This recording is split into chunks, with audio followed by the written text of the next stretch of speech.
So welcome back guys, no. Welcome back sa panibagong video natin. This is Mighty Dev.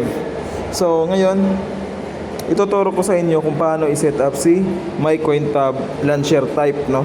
So open natin si Play Store muna. Dahil step by step ko kung paano i-install at i-set up, no. So ito, Play Protect settings, off nyo muna yan, no. Turn off nyo muna si Play Protect. Dahil hindi kasi registered sa Play Store yung app natin, kaya detected siya. So ngayon, punta muna tayo sa GArchiver, which is isang file manager, no? So as you can see, may na-download na akong MyCoinTab launcher. So click lang natin yan, click install, and then package installer. Install. So pagkatapos na mag-install,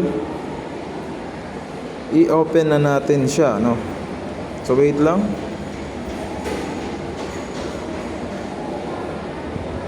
So ayun, open lang natin.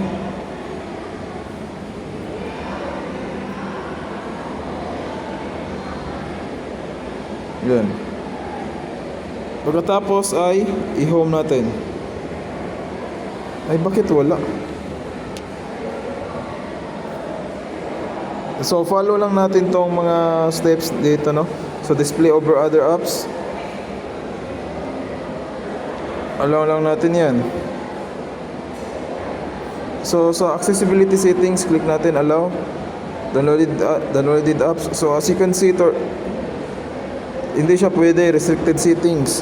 So gagawin natin, out muna tayo, tapos click allow restricted settings, no? Tapos permissions, click natin yan, on natin to, always allow. Pagkatapos off na natin to. Tapos yung battery saver is no restrictions.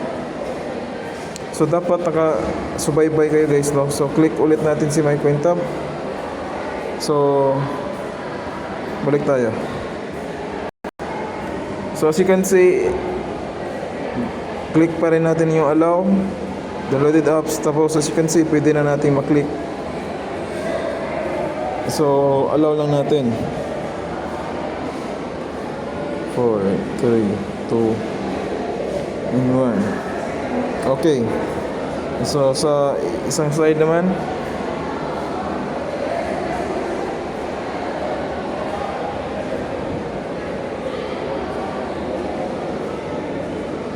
okay, so ayun. So na-turn on na natin, no? So as you can see, ang last na hinihiling niya ay device admin required. So enable lang natin, activate, and then wait lang natin to.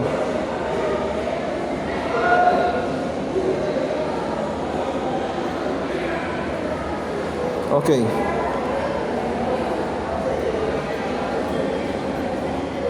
So ito, I think na allow na natin to. So kung allowed na yan, tapos ito is allowed na din, so back lang tayo, no? So yun, okay na. So ngayon, punta tayo sa login. Default password niya is 1234. Login. So pwede nating palitan yun, no? Change password. Tapos punta tayo sa super admin.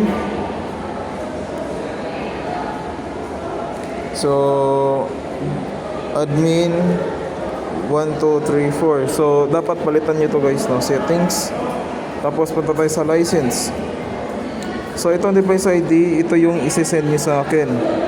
Again, isi-send nyo sa akin yung device ID sa Facebook page. Ayun, since naka-generate na ako ng license key, click verify lang natin, and then ayun na, verified na, di ba?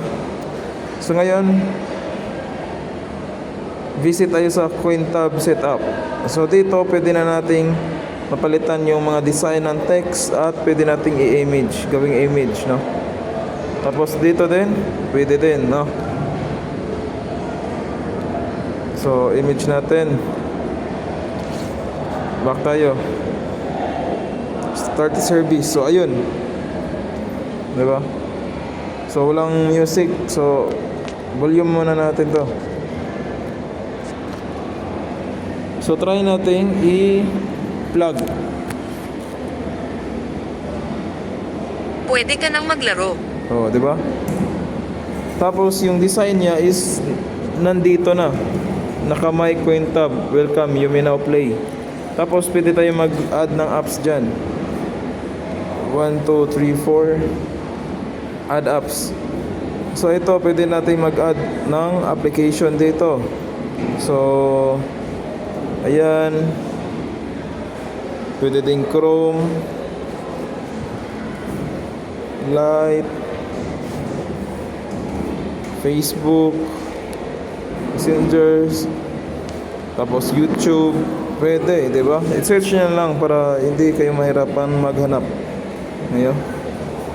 So ngayon, how about sa settings, no?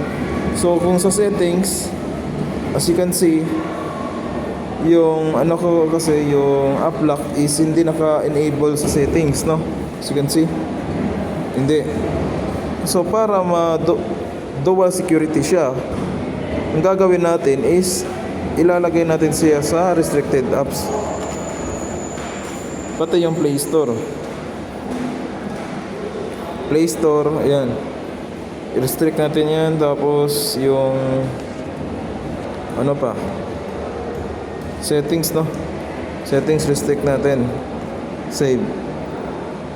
So yun, dahil restricted na sila, kung pupunta tayo sa settings ulit, ayun, nag-exit, di ba? So how about kung